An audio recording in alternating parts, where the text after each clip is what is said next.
If you walk into the wrong room at the right moment, your life might never belong to you again. Emma Carter didn't even realize she had made a mistake until every eye in the room turned toward her at once, sharp and silent, like she had interrupted something important, something she was never supposed to see. And for a second, she almost apologized and backed out, her fingers tightening around the thin folder that held her resume.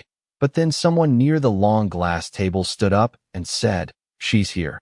And just like that, the air shifted, as if her presence had been expected all along. And Emma froze because she knew that wasn't true. She had been looking for a receptionist interview on the 15th floor, not a private executive meeting on the top floor of Reed Group Tower, a place where even the elevators felt too quiet and too expensive for someone like her. And yet no one questioned her. No one stopped her, not even when the doors behind her closed with a soft click that sounded final, like something sealing shut. And then she saw him, sitting at the head of the table, still, composed, watching her in a way that made her chest tighten without knowing why. Alexander Reed. Though she didn't know his name yet, only that he looked like someone who didn't belong in the same world as her. His presence calm but heavy, like the room itself moved around him instead of the other way around. And when their eyes met, something unspoken passed between them, something quiet and unsettling, because he didn't look confused. He didn't look annoyed, he looked interested, and that made everything worse. "You're late," someone muttered, and Emma opened her mouth to explain, to say there had been a mistake, that she wasn't who they thought she was. But before the words could come out, Alexander lifted a hand just slightly, not even enough to be considered a gesture, and the room fell completely silent again, his gaze never leaving her face, as if he was deciding something in real time, something that involved her whether she agreed or not. And then he said, calmly, "It's fine. She's here now." And Emma felt her stomach drop, because that sentence didn't fix the mistake. It erased it, like he had chosen not to see it at all, like he had decided the truth didn't matter. And suddenly she wasn't sure if correcting them would even change anything, or if it would only make things worse, because the way everyone else looked at her had already changed, from confusion to expectation, from doubt to quiet acceptance, as if her role had already been assigned, and she had somehow stepped into it without permission, without understanding, and without a way out. And then Alexander leaned back slightly in his chair, his voice low, controlled, almost too calm, as he said, "Sit down, Emma." And her heart skipped because she had never told anyone her name. Not here, not in this room, not in this building. And for a brief second, the thought crossed her mind that maybe this wasn't a mistake at all. Maybe it was something else, something she couldn't see yet, something that had already started the moment she stepped through the wrong door. And as she slowly took a step forward, then another, the polished floor reflecting her uncertain movement, she realized one thing with quiet certainty. Whatever this was, she was already too deep inside it to pretend it hadn't happened. And the man watching her like he had been waiting all along was not going to let her walk away that easily. Emma sat down because not sitting felt impossible, like refusing gravity, and the chair was colder than she expected, smooth leather that made her aware of every small movement, every breath she took under the weight of the room watching her. But it was him she could not ignore, Alexander Reed, still looking at her, as if she had just stepped into a place he had been waiting to fill. And for a moment, she wondered if saying the truth would break whatever invisible thread had already wrapped around her. But then he spoke again, his voice even, quiet. "You brought nothing with you." And she blinked, glancing down at the thin folder in her lap, suddenly unsure if it even mattered. "I brought my resume," she said softly, the words sounding smaller than she intended. And a few people at the table exchanged looks that she could not read, something between confusion and curiosity. But Alexander did not react the way she expected. He did not question her, did not correct her. Instead, he leaned forward slightly, resting one hand on the glass table, his eyes never leaving hers. "You will not need it," he said, and the sentence landed heavier than it should have, like something closing another door behind her. And before she could gather the courage to speak again, to finally say this was all a mistake, he reached into the inside pocket of his suit jacket and placed something on the table between them, a small silver key, simple, clean, catching the light just enough to draw her attention away from everything else. And for a second the entire room seemed to fade into the background, leaving only that key and the quiet space between them. "What is that?" she asked, her voice barely above a whisper, and he answered without hesitation, "A choice." And that word made her chest tighten because it did not feel like one. Not really. Not with the way everyone was watching. Not with the way he was looking at her like he had already decided something she did not understand. "Walk in," he continued, his tone steady, almost gentle but not quite. "Or walk away." And Emma stared at the key, her mind racing through every logical explanation she could find, every reason to stand up and leave, to say this was not her place, that she was just a girl who took the wrong elevator and opened the wrong door. But none of those reasons seemed to exist in this room, not anymore. Because no one was correcting the mistake, no one was stopping this from happening, not even him, especially not him. And that was what unsettled her the most, the way he allowed it, the way he created space for it, like this moment had been waiting for her long before she arrived. "If I take it," she said slowly, her fingers tightening slightly around the edge of her folder. "What happens next?" And for the first time, something shifted in his expression, not a smile, not warmth, but something quieter, something almost human beneath the control. "Then you stay," he said, and the word lingered in the air, soft but firm, like a promise she did not ask for, and Emma felt her heartbeat echo in her ears because staying meant stepping into something she could not see the end of, something that did not belong to her world. But walking away now, after everything had already begun, felt just as impossible. And as her gaze returned to the key, that small piece of metal that suddenly carried more weight than anything she had ever held, she realized that whatever this was, it was no longer about a mistake. It was about a moment, one she could either run from or step into, knowing that once she made that choice, nothing in her life would ever be simple again. Emma did not remember standing up, but suddenly she was, the chair sliding back with a soft sound that felt louder than it should have, and her eyes were still on the key as if it might disappear if she looked away, but it did not. It stayed there, steady, real, waiting, just like him. And for a brief second she thought about her small apartment, the overdue bills on the kitchen counter, the quiet nights where no one called her name. And something inside her shifted, not courage exactly, but a quiet acceptance that her life had already been unstable long before this moment. And maybe that was why walking toward something unknown did not feel as terrifying as it should have.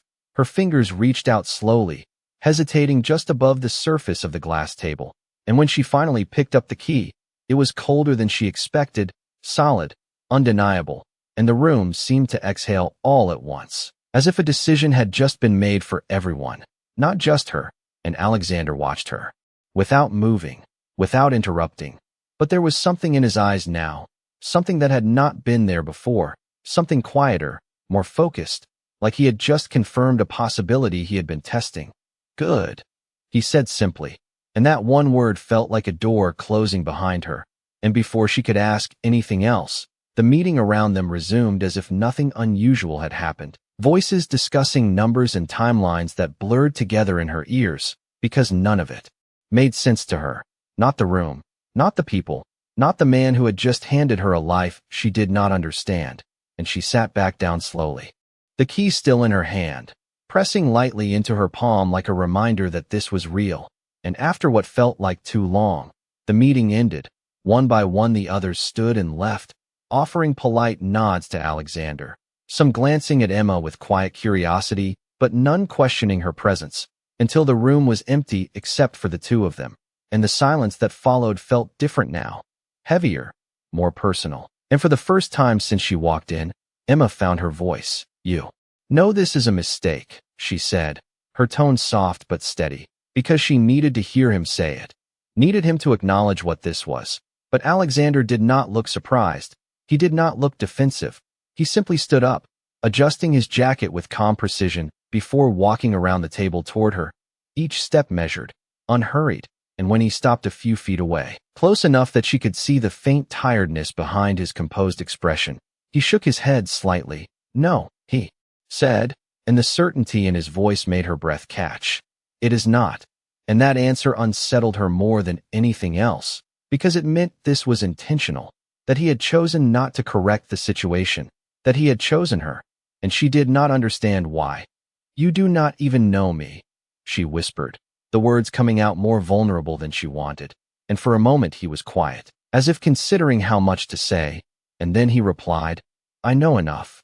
And that was not enough for her, not even close. "Then tell me," she pressed, her fingers tightening around the key. "What is this really?"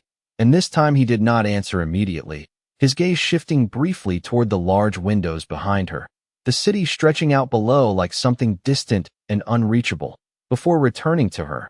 And when he spoke again, his voice was lower, more controlled.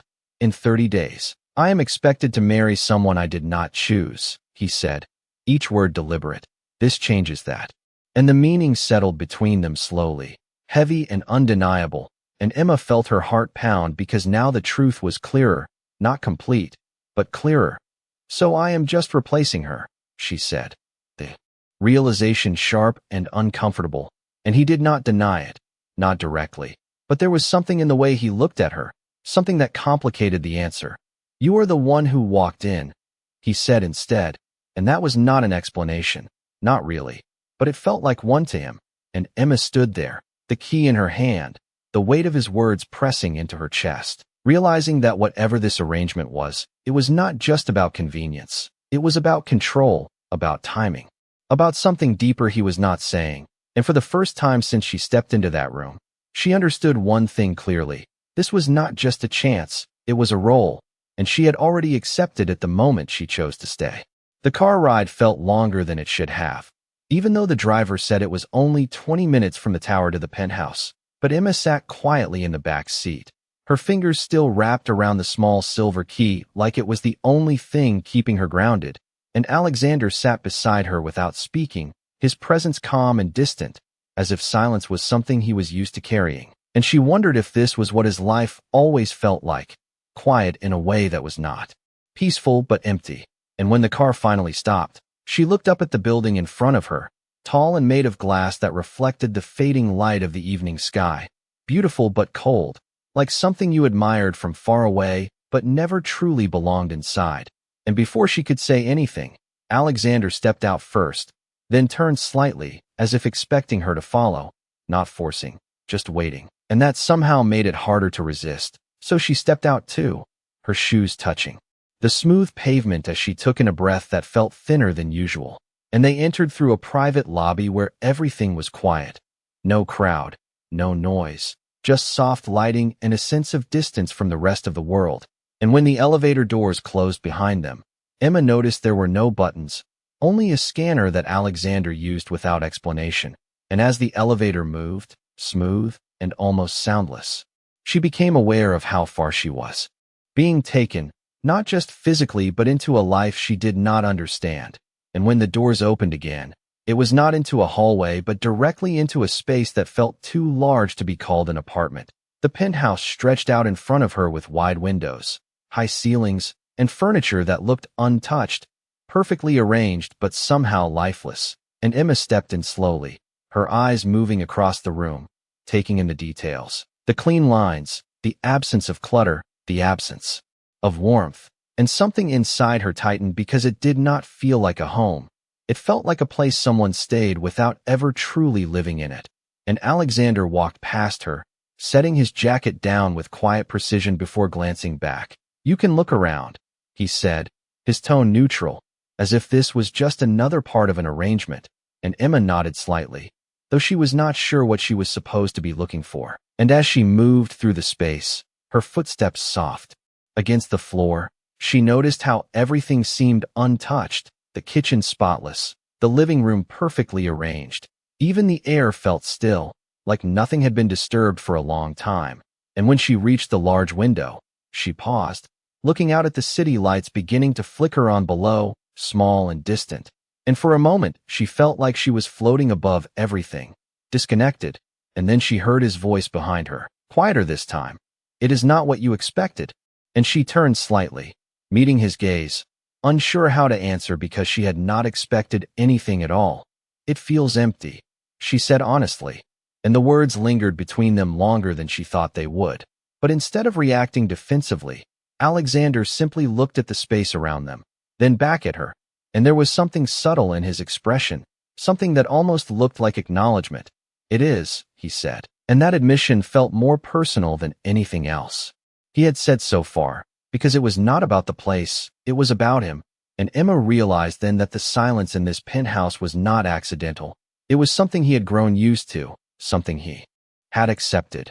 And as her fingers tightened slightly around the key again, she understood that this was the world she had stepped into, not just the wealth, not just the position, but the quiet, the distance, the space where something was missing.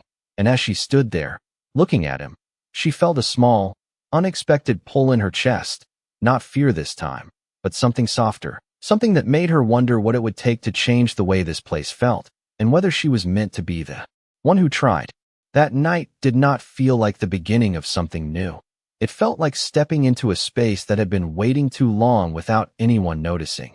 And Emma stood in the kitchen longer than she needed to, her fingers brushing lightly over the edge of the marble counter, as she tried to understand how someone could live surrounded by so much and still feel like nothing had truly been touched. And behind her, she could sense Alexander moving somewhere deeper in the penthouse, his steps quiet, controlled, almost careful, like he was used to not disturbing anything around him.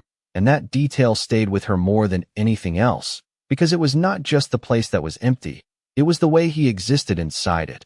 And without thinking too much, she opened the refrigerator, half expecting it to be just as untouched as everything else.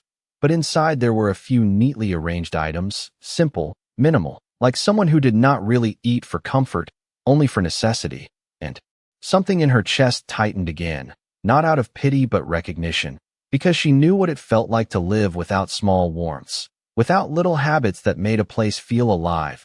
And before she could second-guess herself, she quietly began to move, pulling out what she could find, setting things on the counter, her movements soft, careful, as if she was afraid to break the silence completely. And she did not even realize how natural it felt until she heard his voice behind her, low and calm but edged with something unfamiliar. "What are you doing?" And she turned slightly, meeting his gaze as he stood a few steps away, watching her like she had just done something unexpected, something that did not belong in his world.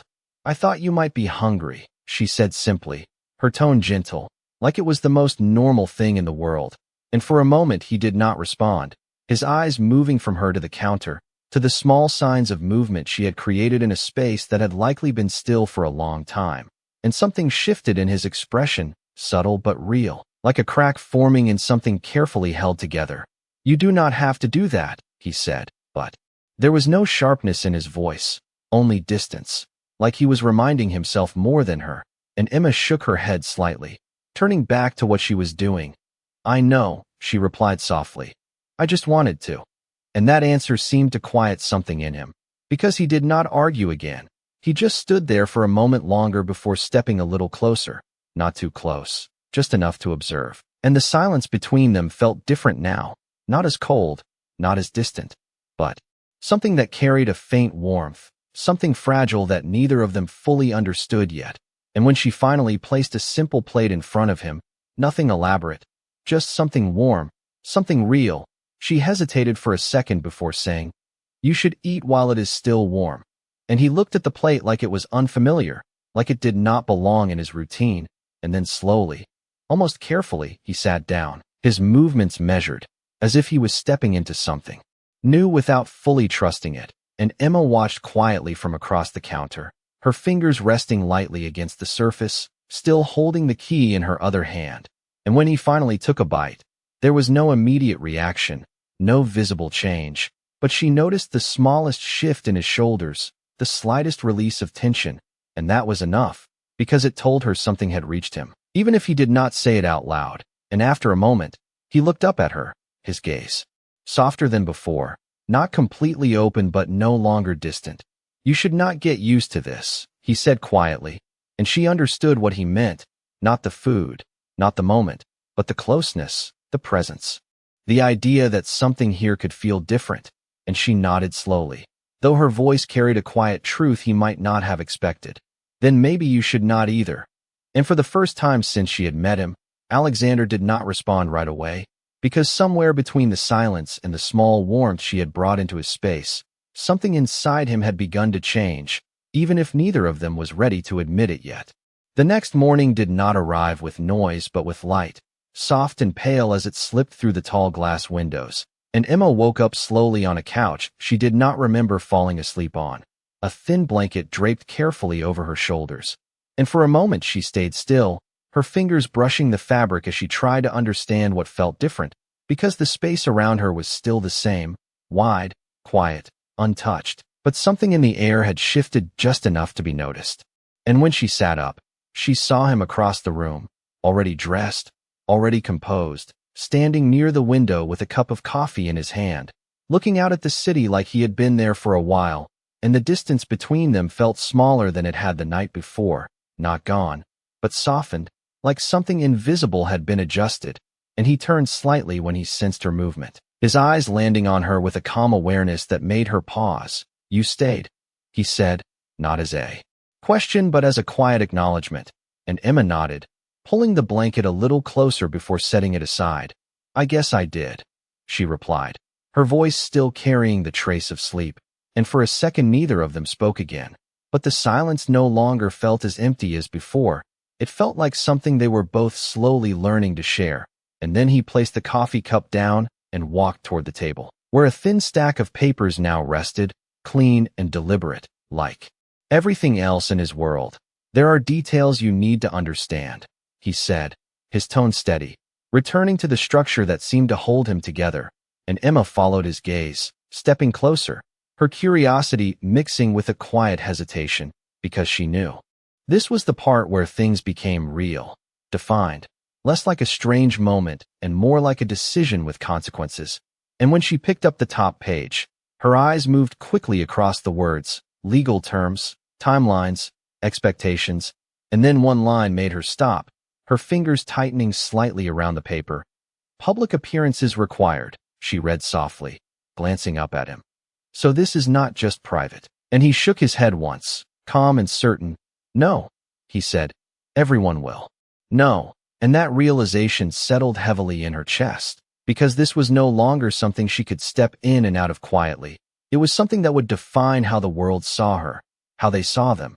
And she lowered the paper slightly, studying his face, searching for something more, something behind the control he kept so carefully in place. "Why me?" she asked again, not because she expected a different answer, but because the question had not stopped following her, and this time he did not look away, his gaze steady, almost too steady. "Because you did not hesitate to care," he said, and the answer caught her off guard, not because it was complicated, but because it was simple and real in a way she did not expect. And for a moment she did not know what to say, because that was not something she had chosen to show him. It was something that had come naturally, without thought, and somehow that mattered to him more than anything else. And as the silence stretched between them again, she became aware of the key still resting in her hand, the small piece of silver that had brought her here, and she looked down at it briefly before meeting his eyes once more. "And what happens when the 30 days are over?" she asked quietly. And for the first time since this began, there was a pause in him, a small, almost unnoticeable hesitation, like a space where certainty did not exist. And when he finally answered, his voice was just as calm as before, but softer at the edges. "Then you are free to leave." And the words were simple, expected, but they did not feel light. They felt like something that had already begun to carry weight, and Emma nodded slowly, though something inside her did not settle the way it should have, because leaving felt distant now, like something that belonged to a version of her that had not yet stepped into this space. And as she placed the papers back on the table, she realized that whatever this arrangement was, it was no longer just about surviving the next 30 days. It was about what would change before those days were over, and whether either of them would still be the same when it ended.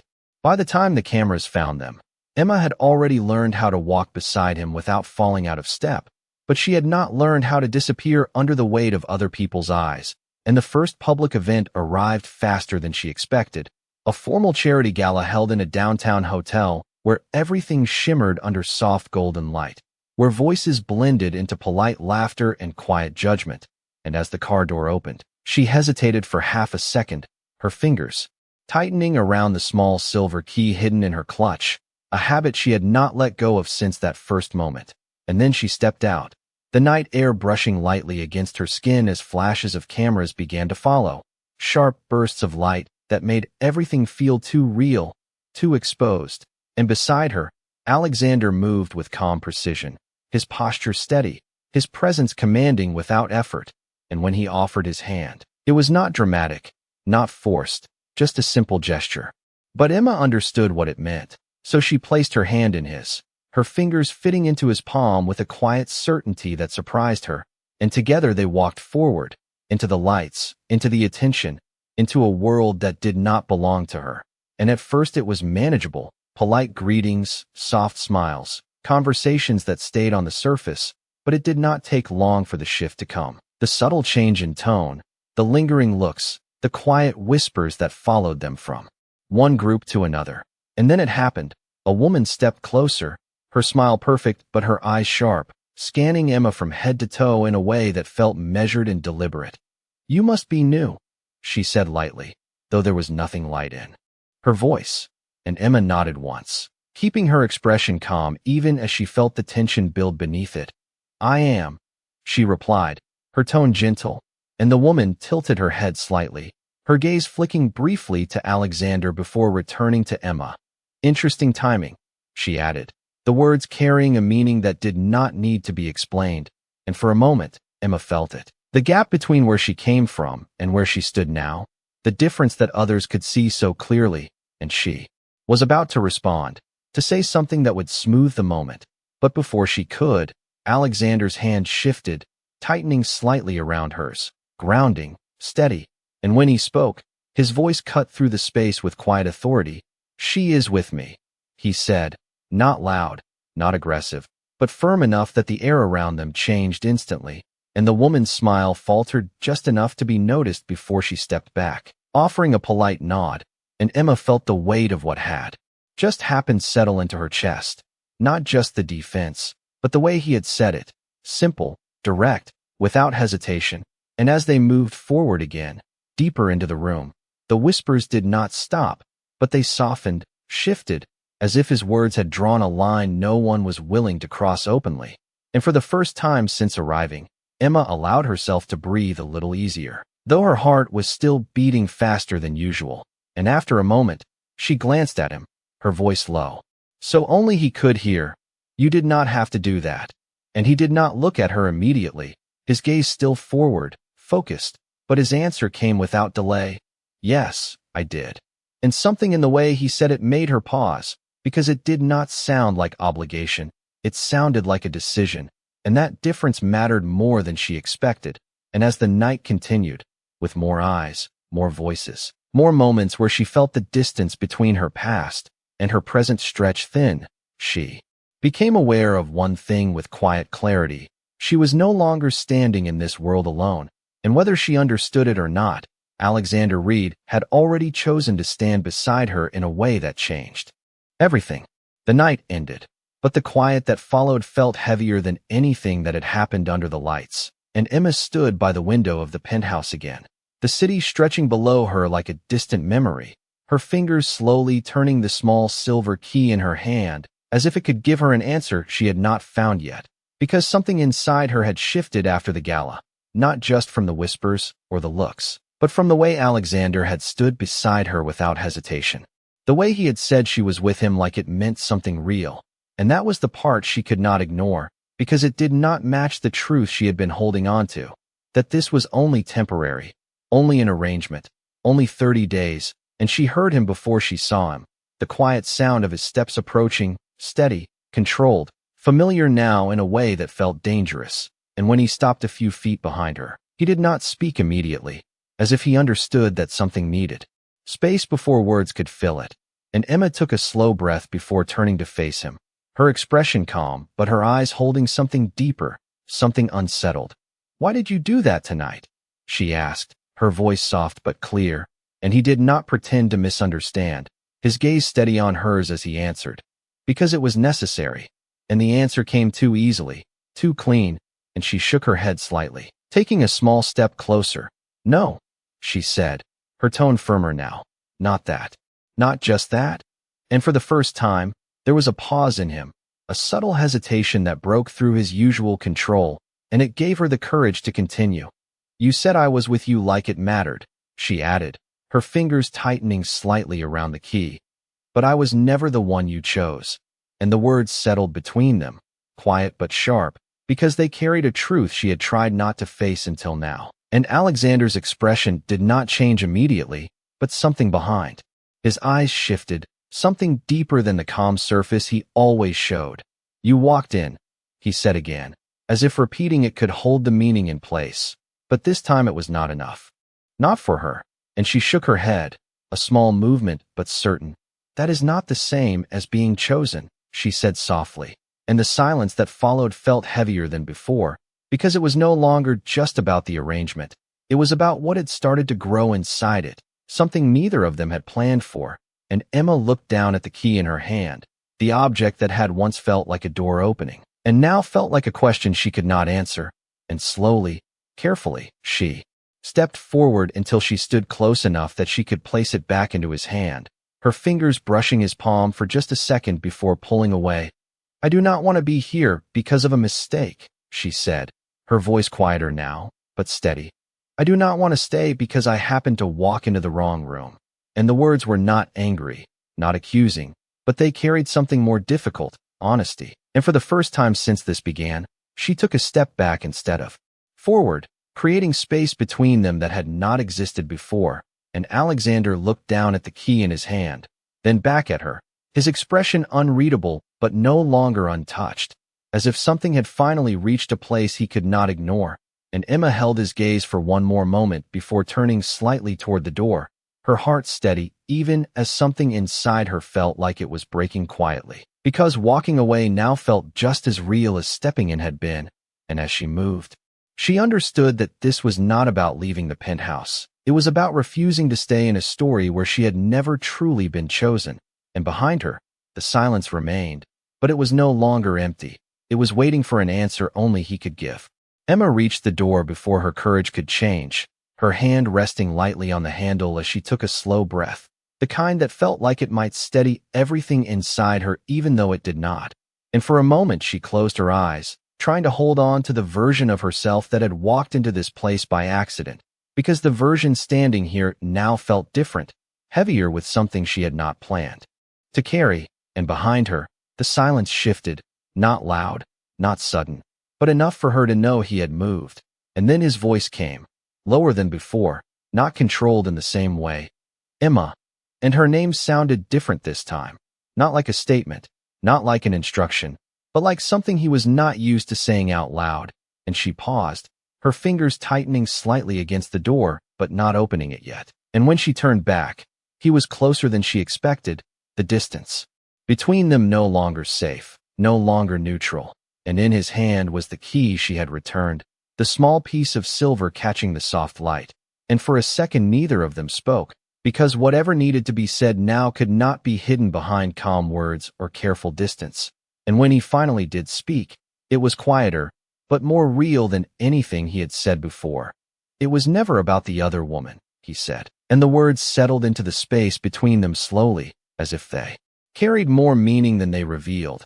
And Emma felt her chest tighten because that was not the answer she had expected, not the explanation she thought she needed. And she shook her head slightly, her voice steady but softer now. "Then what was it about?" she asked. And this time he did not look away, did not retreat behind the walls he had held so carefully until now.